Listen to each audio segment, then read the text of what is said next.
अहिंसा परमो धर्म की, परम पूज्य आचार्य भगवंत गुरुदेव श्री विद्यासागर जी मुनिराज की, वर्तमान आचार्य परमेष्ठी मुनिराज श्री समय सागर जी महाराज की, समो शरण महामंडल विधान की, समस्त मुनि संघ की, परम पूज्य मुनिवर्षी विनम्र सागर जी महाराज की।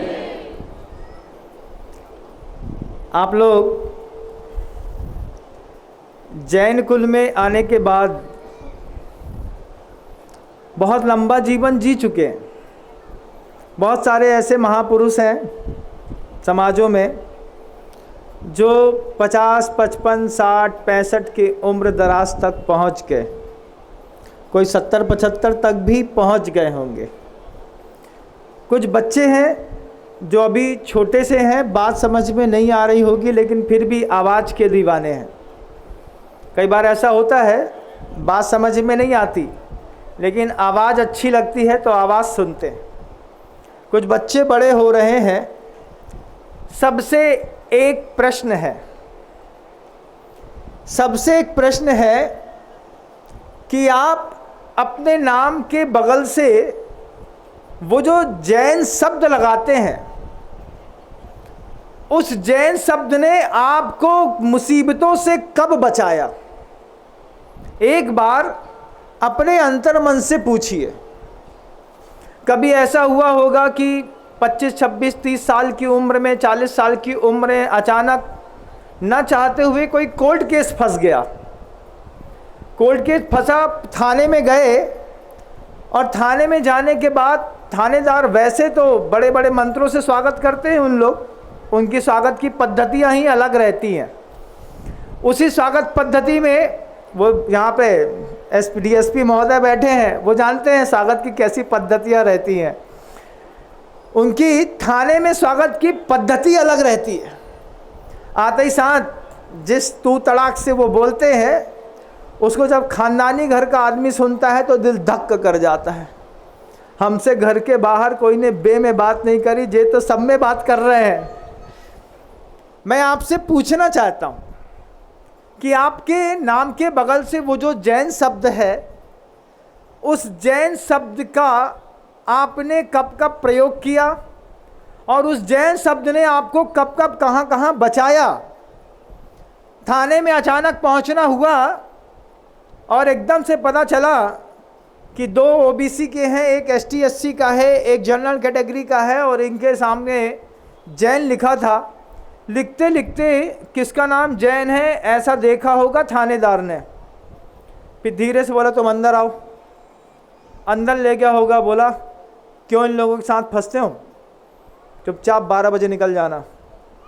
और ऐसा करके 12 बजे बिना कुछ लिए दिए कई बार थाने से छूट गए होंगे, हॉस्पिटल में गए होंगे और अचानक संयोजनाएं अच्छी बन गई होगी। हो सकता है वो इंजेक्शन बगल के बेड वाले को नहीं मिल रहा था और आपको मिल गया और आपकी माँ बच गई। ट्रेन में चढ़े होंगे और दूसरों का TT जो है वो 4-4, 500 रुपए का फीस लेकर के वो जो काटते हैं ना रसीद, वो रसीद काट रहे थे। आपसे प्यार से पूछ लिया जैन है, कहाँ तक जाएंगे? यहाँ तक जाएंगे। एक काम करिए, 30 रुपए का एक टिकट है और साथ में 170 रुपये और दे करके 200 रुपये का बनवा लीजिए, पूरे 2 दिन तक कोई दिक्कत नहीं होगी। हाँ महाराज, ऐसा हुआ कि नहीं हुआ? जैन शब्द की सुविधा अपने जीवन में कितनी बार भोगी, पहले ये बताओ महाराज। ऐसा देखा जाए तो कई बार भोगी। जब कभी भी फंसते थे तो एक ही दुहाई देते थे, भैया हम जैन हैं, हम लोग ऐसा नहीं करते। और सामने वाले ने आपके जैन शब्द की ताकत देख करके आपकी उस सत्य की, अहिंसा की, ब्रह्मचर्य की, अपरिग्रहवाद की, आचौर्य की प्रभावना वो जो अजैनों में है, मैं पूछना चाहता हूँ, अजैनों में जो आपके सत्य की, आपके ब्रह्मचर्य की, आपके अपरिग्रहवाद की, आपके आचौर्य की, आपकी अहिंसा की प्रभावना है, वो प्रभावना आपने करी है कि आपके गुरु ने करी है? किसने करी है? वो गुरु है। मोबाइल में लोग उनका फोटो फ्रंट स्क्रीन पर लगा करके रखते हैं। रास्ता चलते गाड़ी का एक्सीडेंट हुआ और चालू करते वक्त जैसे ही पुलिस वाले ने गुरुदेव का फोटो देखा तो उससे बोलता है चुपचाप निकल जाओ, तुम गुरुदेव के भक्त हो, तुमको परेशान नहीं होना चाहिए। और अपन निकल गए। और कई बार लोग निकल जाते हैं। वो जो आपके नाम के पीछे जैन का टैग लगा है ना, छोटा सा बच्चा भी क्यों ना हो इस बात को समझे, उस टैग की कीमत बढ़ाई है आचार्य भगवंत गुरुदेव श्री विद्यासागर जी मुनिराज। आपके लिए वो आचार्य परमेष्ठी हैं। अजैन उनको भगवान कहते हैं। अजैन कहते हैं जहां पर रामचंद्र जी का फोटो लगाया उसकी बराबरी से लोगों ने गुरुदेव का फोटो लगा करके उन पर भी टीका लगा करके उनकी भी अगरबत्ती लगाई कि दुनिया का किसी से बनता होगा, अपना तो इस साधु परमेष्ठी से बनता है। ऐसे एक दो नहीं, तादाद सैकड़ों में है। कितनी सैकड़ों में है कि जब श्रद्धांजलि सभा गुरुदेव की पूरे देश में मनाई जा रही थी तो उसमें मुस्लिम संप्रदाय के लोगों ने भी, बोहरा समाज ने भी ऐसी श्रद्धांजलि सभा संभाई कि लगा कि उनका भी कोई नबी चला गया। जब उनके उदाहरण और संस्मरण हम लोगों के सामने आए, उनके शब्द के संकेत आए, तो एक बार आँख से आंसू टपक करके अंतरात्मा ये पूछती रही कि उस जैन शब्द की कीमत किसने बढ़ाई। गुरुदेव ने निरंतर अपनी साधना का परचम लहरा करके पिछले 55-57 सालों में जिस तरीके से इस पूरी कौम का नाम ऊंचा किया है, एक साथ ऊंचा किया है।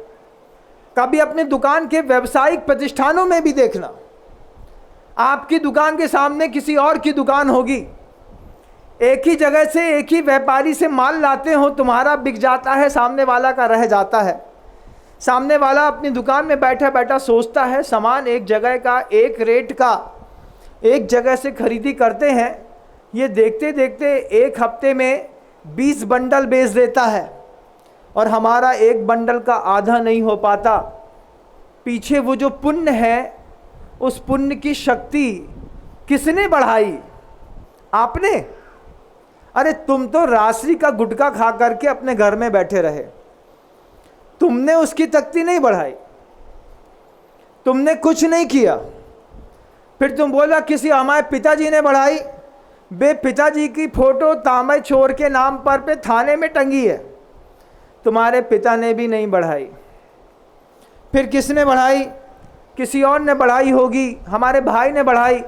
तुम्हारे भाई की रेपुटेशन तो इतनी ख़राब है कि मोहल्ले में कोई बिना ब्याज सामान दिए ब्याज का पैसा लेने जाए तो कोई तुम्हारे भाई को 500 ना दे। इतनी भी रेपुटेशन नहीं है, कमाई क्या? जाना किसी आसामी के यहाँ, बोलना भैया 1% में 1 करोड़ रुपए दे दो। वो बोला होगे तुम कोई भी, पहले ये बताओ कि 1 करोड़ के बदले रखोगे क्या? लेकिन कुछ लोगों की रेपुटेशन ऐसी गजब की है कि फ़ोन करते हैं और घर में आसामी पैसा छोड़ देता है। ये जो तुम्हारे अचौर व्रत के प्रसिद्धि हुई कि जैनी कभी चोरी नहीं करते, जैनी कभी हिंसा नहीं करते, जैनी कभी झूठ नहीं बोलते। दुनिया भर के लोग जब अदालतों में जाते थे तो सामने गीता रख दी जाती है, कुरान रख दिया जाता है। जैनों के सामने उसके नाम का जैन होना ही काफ़ी है। ये जैन है, इसके गुरु, इसके भगवान ने सिखाया है झूठ नहीं बोलना। ये झूठ नहीं बोलेगा। फॉर्मेलिटी पूरी करने के बाद भी जब जज को पता चलता है कि एक जैन गवाही दे रहा है तो 20 की गवाही के बीच में जो जैन की गवाही की ताकत होती है अपने आप में बहुत अद्भुत। ये ताकत, ये वजनदारी तुम्हारे नाम के बगल के टैग पर तुमने पैदा नहीं करी। गुरुदेव ने पिछले 55, 57, 58 सालों में अपनी साधना के माध्यम से पूरे वैश्विक समाज के मन के अंदर जैन समाज की वो जो छाप छोड़ी है, उस छाप का नतीजा है कि तुम्हारे घर के अंदर पैसा बेहिसाब तरीके से बढ़ रहा है। पड़ोसी की दुकान में भी सामान मिलता है, लेकिन तो तुम्हारी दुकान से खरीदना पसंद सिर्फ इसलिए करते हैं कि तुमने कहीं ना कहीं अपने मकान में, अपनी दुकान में, अपने दिल में गुरुदेव की एक फ़ोटो जमा के रखी है। कैसी दुकानें हैं, बहुत भी लोगों की दुकानें हैं ना, चौक मंदिर भोपाल की हो चाहे कहीं की भी हो, आदमी पहले देख लेता है भाई के कहाँ से नहीं लेने का है, जेबें आए, फिर कहाँ चढ़ना। दूर से भगवान महावीर का एक चित्र दुकान के बाहर दिख जाए, जैन वस्त्रालय, जैन मशीनरी, जैन किसी फार्म का ऐसा कोई फोटो या टैग दिख जाए, आदमी बेझिझक घुस जाता है, भैया 20 कट्टा माल दे दो, कहाँ से आए कौन आए, अरे इसका छोड़ो यार, तुम तो माल दे दो, कितना पैसा है नगद ले लो। फिर बाद में पड़ोसी आके बोलता है ये व्यापारी हमारा था, तुम्हारे यहाँ कैसे चढ़ गया, उसमें तुम्हारा कोई खास पुण्य नहीं है। तुम्हारे घर के अंदर जो संपत्ति आती है, उस संपत्ति के आने के रास्ते भी गुरुदेव ने अपनी साधना करके पिछले 57-58 सालों में खोले हैं। 50 साल पहले अपने खानदान की हैसियत देख लो एक बार, का थी बताओ, का थी। बब्बा ठाकुर साहब के घर के अंदर नौकरी करते, का करते, कभी मुनीमीगिरी करते, कभी माल तौल देते। इतनी नहीं, इतनी भी परिस्थितियां खराब थी कि परिस्थिति घर पालने के लिए ट्रक खाली करते थे, पीठ में बोरा ढोते थे, और आज कॉलोनियां काट रहे हैं। आज वो बोरा ढोने वाले करोड़ रुपए की संपत्ति का दान कर रहे हैं, व्रत और प्रतिमाओं का ग्रहण कर रहे हैं, मंदिर का निर्माण कर रहे हैं। ये जो ताकत तुम्हारे अंदर वजनदारी पैदा हुई है, ये तुम्हारे पुरुषार्थ का नतीजा नहीं है, गुरुदेव के पुण्य का नतीजा है। इसको मानना पड़ेगा आपको, और विश्वास ना हो तो अपनी दुकान का नाम एक बार वहां से जैन शब्द हटा दो और थोड़ा हरा लाल पीत पोत करके दुकान चला के देखो, 1 महीने में समझ में आ जाएगा। 1 महीने में समझ में आ जाएगा कि अगर दूर से, शकल से, सूरत से, सीरत से हम अगर जैन दिखाई ना दें तो हमारे व्यवसायिक प्रतिष्ठानों में, हमारी प्रतिष्ठाओं में कितना बेहिसाब फर्क पड़ता है। अभी ये चमक, ये धमक, फुलवन म महक, सब कुछ सरकार तुमई से है, और हम समझते हैं हमई से है। हमने कहा एक बार, जब गुरुदेव धीरे धीरे करके अपने पूरे संघ को छोटा करते चले जा रहे थे, और रेवती रेंज में एक साथ जब 25 मुनिराजों को अलग किया, तो एक साधु परमेष्ठी ने कहा कि अब गुरुदेव के पास जितनी भीड़ आती है उतनी नहीं आएगी, क्योंकि भीड़ कई बार अपन के कारण भी गुरुदेव के पास बहुत आती है।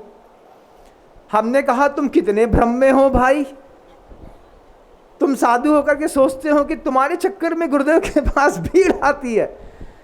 तो हमने धीरे से कहा ये भ्रम जो है यहाँ से बाहर निकलो, 2 महीने में टूट जाएगा।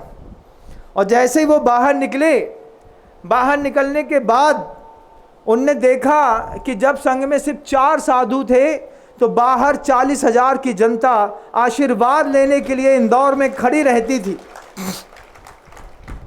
फिर उन साधु की हमारे पास एक चिट्ठी आई, नाम नहीं बताऊंगा लेकिन बताऊंगा जरूर वो बात।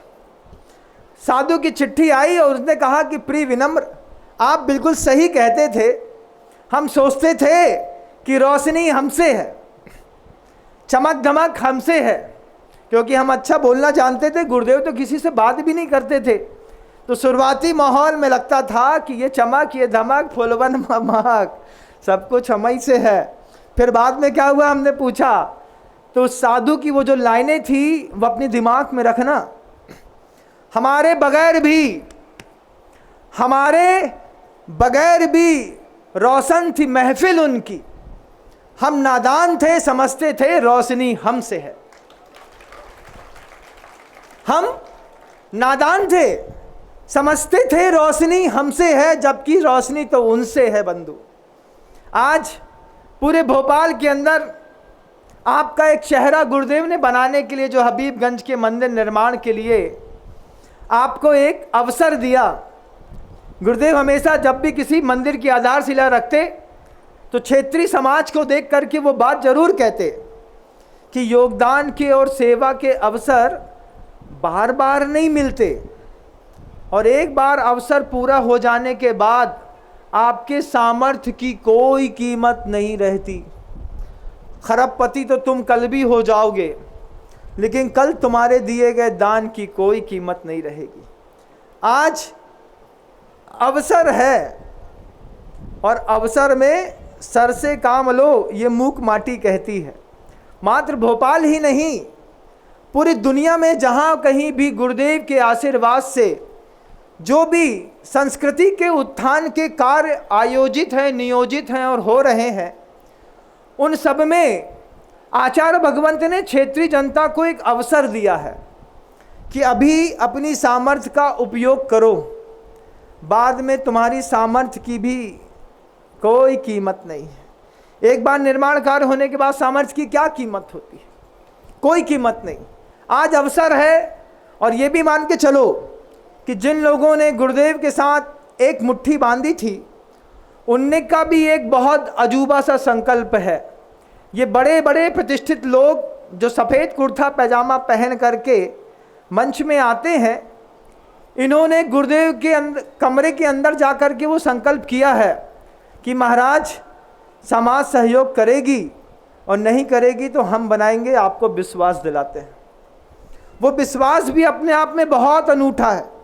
वे बड़े बड़े लोगों को पता है कि हमारी कौन सी प्रॉपर्टी बेचेंगे और मंदिर का कौन सा काम फटाफट हो जाएगा, वो तैयार है। लेकिन आपके सहयोग की भी एक अद्वितीय कीमत है। तब जाकर के मैंने वो छोटा सा एक प्रकल्प रखा है। भोपाल की 5000 की जनता मात्र 100 रुपये प्रतिदिन अगर देगी तो ये भोपाल के मंदिर से हबीबगंज का नहीं, भोपाल के 80 के 80 मंदिरों का जीर्णोद्धार के साथ पूरे के पूरे शिखरों पर सोना लगाने की सामर्थ्य पैदा हो जाएगी। सोने का कलश चढ़ाना और सोने का शिखर बनाना बहुत अंतर होता है बंधुओं। 80 की 80 मंदिर के साथ और भी किसी जिनालय में कुछ आवश्यकता होगी, उसको भी हम मात्र 100 रुपये की संगठन शक्ति से पूरा करने की सामर्थ्य रखते हैं। योजनाएं अगर सही तरीके से उसको समर्थन मिले तो दुनिया में कभी फेल नहीं होती बंधुओं। जब पड़ोसी आपका हवा में कोई बात उड़ा देता है तब योजनाएं फेल होती हैं। एक जैसा 5000 लोगों ने अगर समर्थन कर दिया तो वैश्विक इतिहास में सबसे बड़ा दान, सबसे बड़ी प्रभावना और सबसे जल्दी मंदिर निर्माण का कार्य करने वाली अगर कोई समाज होगी तो राजधानी भोपाल की होगी बंधुओं। हम आ रहे हैं एक एक करके, गली गली, डगर डगर, एक एक मोहल्ले में मैं आ रहा हूँ, क्योंकि कुछ लोगों ने कसम खाई है, खाते हैं कुछ लोग कसम, महाराज हमारे घर में आ जाएं, हमारी रोटी खा लें, फिर महाराज जोन कहें सो। तब भैया दाताओं का अपना अपना मन होता है। दाता चाहता है पहले पूजा करेंगे, तुमको पास से देखेंगे, अच्छे से घूरेंगे, उसके बाद तुम जो बोलोगे वो करेंगे। उसके लिए भी तैयार हूँ, आशीर्वाद है गुरुदेव का। कल रात की बात थी बंधुओं, नींद थोड़ी गहरी लग गई। गहरी लगी तो 10 साढ़े 10 बजे वो जो पहला झटका आया, उसके बाद सीधे 1:30 बजे नींद खुली और स्वप्न में गुरुदेव और पूरा संघ आ गया। सोते सोते सोते वो दृश्य देख रहा था, उसमें निमग्न हो रहा था। याद आए मुझे याद आए वो चंद्रगिरी का दृश्य। स्वप्न में गुरुदेव ने चातुर्मास की स्थापना करी और स्थापना करते साथ ही गुरुदेव ने कह दिया 4 महीने तक पूरे संघ का मौन रहेगा। 2011 की बात बता रहा हूं आपको। 4 महीने तक पूरे संघ का एक साथ मौन, बहुत बड़ी बात थी। एक संगी को संगी बनाना, वचन वरगड़ा हो, मनोबल की शक्तियां हो और आप कह दो कि काम ना करो। और गुरुदेव ने बिल्कुल गंभीर होकर के कहा कि आप सब पहले मौन का संकल्प करेंगे, तब मैं चातुर्मास की भक्तियां पढ़ूंगा। आप लोग विचार कर लीजिए, जिसको मौन नहीं लेना है वो चातुर्मास की भक्ति अलग से भी शहर के मंदिर में जा कर के पढ़ सकता है, मुझे कोई आपत्ति नहीं है। लेकिन चंद्रगिरी में रहोगे तो चातुर्मास में 4 महीने तक मौन लेना पड़ेगा। 2-4 साधुओं ने कहा महाराज अभी 2 महीने का मौन ले लेते हैं, बाद में 2 महीने का और ले लेंगे। आचार्य सिंह जी बड़ी मुस्कुराहट के साथ अपना काम करते, उन्होंने देख तो लिया कौन कौन 2 महीने वाले हैं, लेकिन फिर 4 महीने के बाद वो 2 महीने वाले टिक नहीं पाए, ये बात भी मैंने देखी। क्या हुआ, गुरुदेव बोले धीरे से 4 महीने बाद कि तुम्हारा 2 महीने का था, हमने 4 महीने का संकल्प दिया था, अब तुम जाओ बाहर प्रभावना करना। 2011 ही में फुर्सत कर दिया। 4 महीने तक जिनको मौन दिया, 4 महीने का जब मौन खत्म हो गया, उसके बाद गुरुदेव से भैयावत्ती करते करते करते धीरे से पूछ बैठे हंसते हंसते। पहले माहौल बनाना पड़ता था गुरुदेव के पास।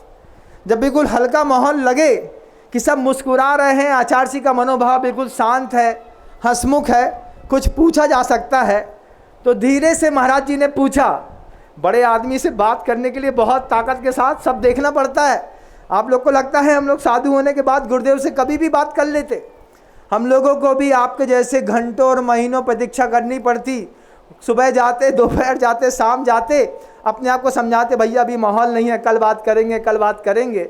फिर एक दिन शाम को चातुर्मास के निष्ठापन के बाद जब सबका मौन खुल गया, गुरुदेव ने सबको बहुत अच्छा आशीर्वाद दिया। उसके बाद गुरुदेव से धीरे से पूछा, आचार्य जी एक बात तो है मन के अंदर। तो धीरे से बोलते हैं, हाँ बोलो। मुस्कुराते हुए गुरुदेव थोड़ी सी अमृत धारा सूंघ रहे थे और मुस्कुराते बोलते हैं, प्यार से बोलते हैं, बोल क्या बोलता है। आचार्य जी आपने चातुर्मास में 4 महीने पूरे शाम को मौन क्यों दिया, पूछ लिया। तब गुरुदेव ने गंभीर होकर के 1 मिनट में गंभीर होकर के गुरुदेव उत्तर देते हैं कि जब फल को या पत्तियों को पानी देना होता है ना, तो फल और पत्तियों में कितना भी पानी डालो, पत्तियां और फल बाहर का पानी ग्रहण नहीं करते, जड़ों से अंदर घुसता है और फिर फल और पत्तियों तक बहुत आसानी से पहुंच जाता है। ठीक ऐसे ही जब मैंने 4 महीने के लिए मौन दिया, देना तो मुझे 2-4 लोगों को था, लेकिन हमने कहा कि अगर 2-4 को देंगे तो उनको लगेगा कि हमारे साथ भेदभाव हो रहा है। आदमी भेद विज्ञान कम करता है, भेदभाव जल्दी समझता है। तो हमने सोचा कि उन 4 को देंगे, कहीं 4 को बुरा लग जाए, 4 को आर्त ध्यान हो जाए, तो फिर हम क्या करें। उन 4 से तो पालन कराना ही था, फल पत्तियों को तो पानी देना ही था, सींचना ही था, क्योंकि वो पत्ती बोलने के कारण सूख रही थी। तो हमने कहा जड़ों में पानी डाल देते हैं, बड़ों बड़ों से लेकर के छोटों छोटों तक एक साथ सामूहिक रूप से लोगों को साधना दे देते हैं। गुरुदेव के जब ये शब्द सुने तब वो बात समझ में आई कि हम आप अपने घरों के अंदर ये जो बार बार गाना गाते हैं ना, महाराज परिवार में सब तो ठीक है, जो मोड़ा बिगड़ रहा है ई को सुधारवे को कोई उपाय बताओ। तब आचार्य जी वही बात कहते हैं, अगर एक को सुधारना है तो पूरे के पूरे परिवार को बदलना पड़ेगा। तुम्हारे घर की बेटी भटक रही है तो सिर्फ ये साधु के पास बेटी लेकर के मत आओ, महाराज हमारी लड़कियां, हमारी मोड़ी लाइन से बेलाइन हो रही को समझा दो। जब एक को समझाना है तो जैसे गुरुदेव 2 को सुधारने के चक्कर में 45 लोगों को मौन दिया, और 45 के 45 साधुओं ने, उस वक्त तो मैं क्या कहूँ, समय सागर जी महाराज जी ने तो आँख उठा करके भी इशारा नहीं किया, उनसे पूछा, इशारा मुंह से भी आँख उठा के भी नहीं करते हैं। तब चातुर्मास के बाद गुरुदेव समय सागर जी महाराज बोले कि इतने बड़े आचार्य परमेष्ठी हैं, बड़ी मुश्किल से आज्ञा देते हैं, पालन हो गई और कर ली, ये सौभाग्य की बात है। क्या समर्पण है हमारा, आपका क्या समर्पण है, और बड़े बड़े गुरुओं का क्या समर्पण है, देखने लायक चीज होती है।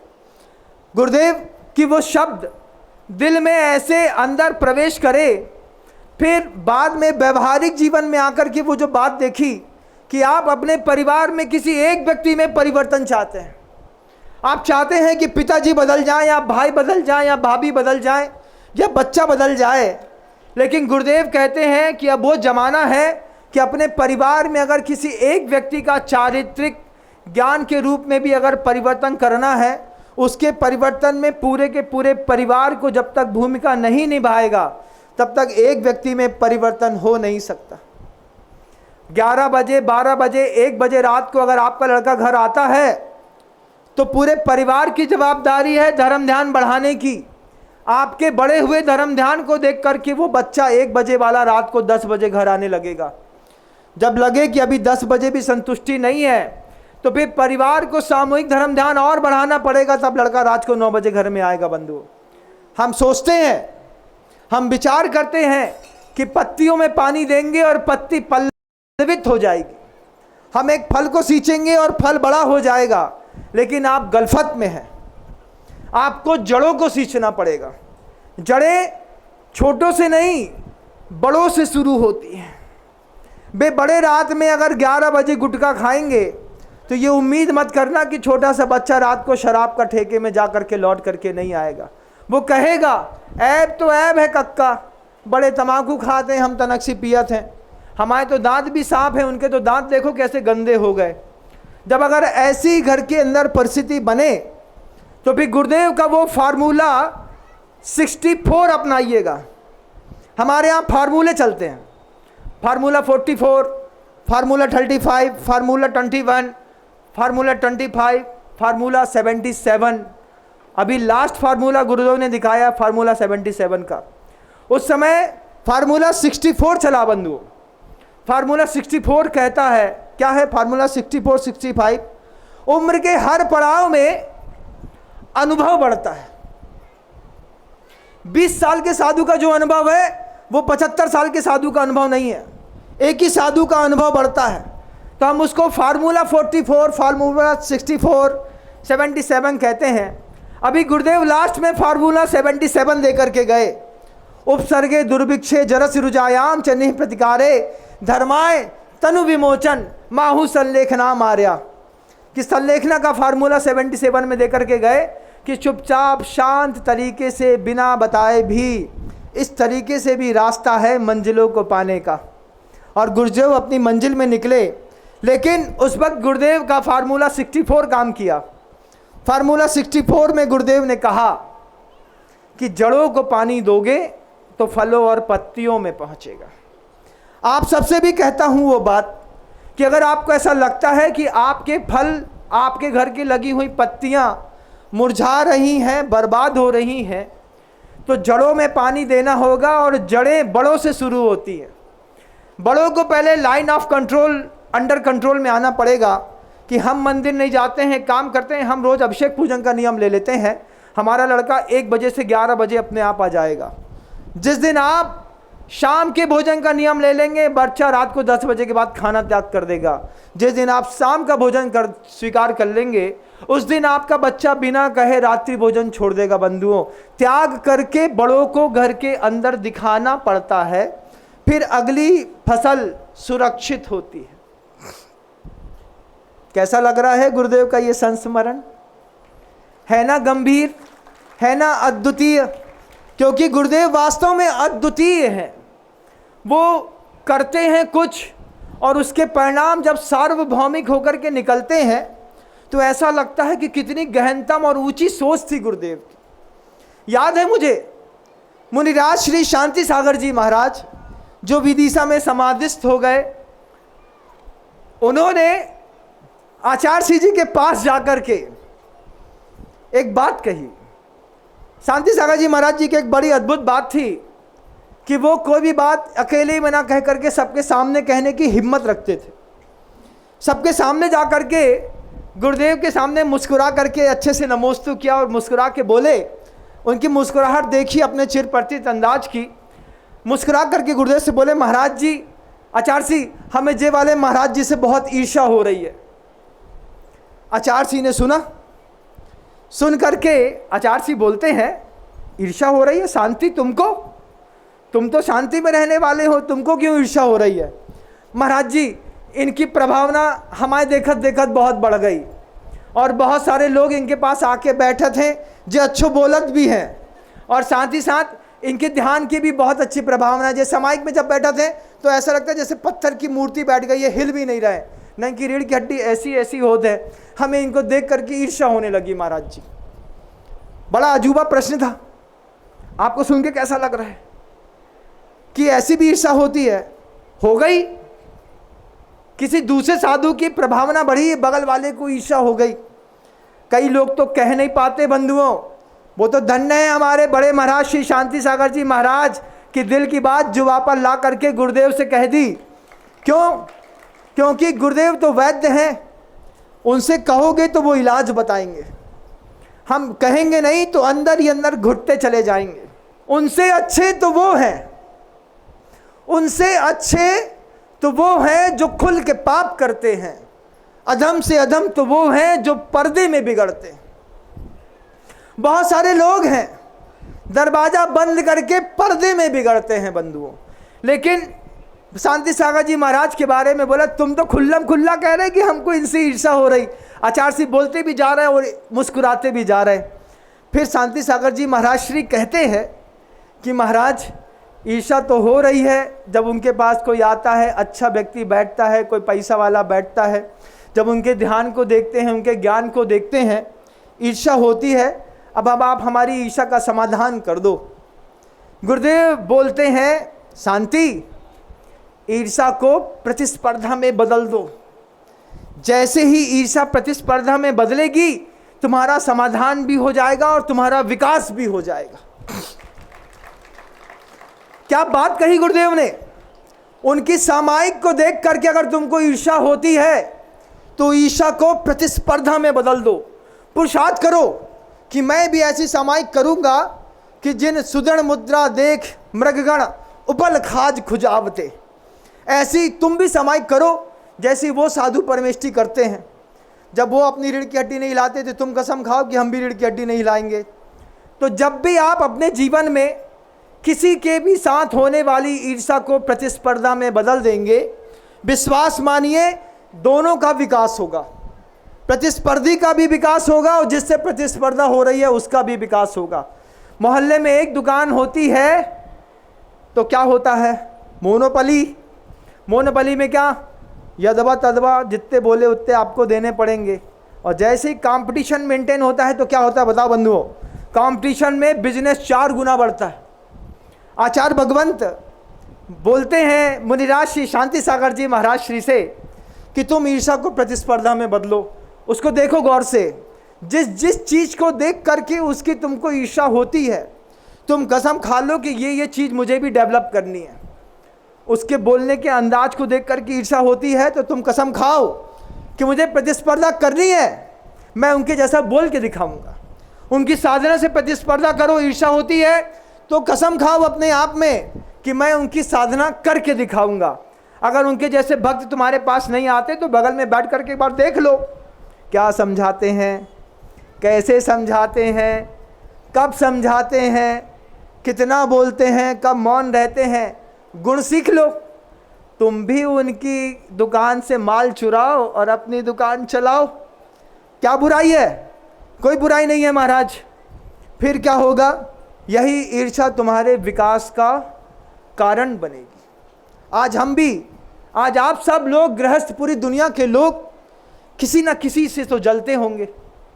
किसी पैसे वाले की जब जैगवार घर के सामने आके खड़ी होती है और अपनी औकात से बाहर होती है तो अपन क्या बोलते हैं? अरे भैया ये सब चोरी को माल है, 2 नंबर को कमा रहे। ऐसा बोलते कि नहीं? इसमें तुम्हारे घर के अंदर आकर के कभी जैगवार खड़ी नहीं होगी। कुछ लोग तो क्या करते हैं, हमने देखा एक जगह कि बोनट पर पान की पीक पड़ी थी पीछे वाले पे। हमने कहा कैसे पड़ी? बोले अब गाड़ी तो खरीद नहीं पा रहे थे तो गाड़ी के सामने जाकर के उधर खड़े हो गए और उधर खड़े होकर के गाड़ी खड़ी थी दीवार पे चिपकी हुई, तो उधर से पान की पीक इतनी लंबी थूकी कि दीवार के जाकर के उसके छिट्टे पीछे के बोनट पे पड़ गए। बोले क्या हुआ? ईर्ष्या थी, खरीद नहीं पा रहे थे तो थूक दिया। गुस्सा निकालते हैं कुछ लोग इस तरीके से, आपको या तो बदनाम करके या तो आपको 2 नंबर का पैसा वाला कह के।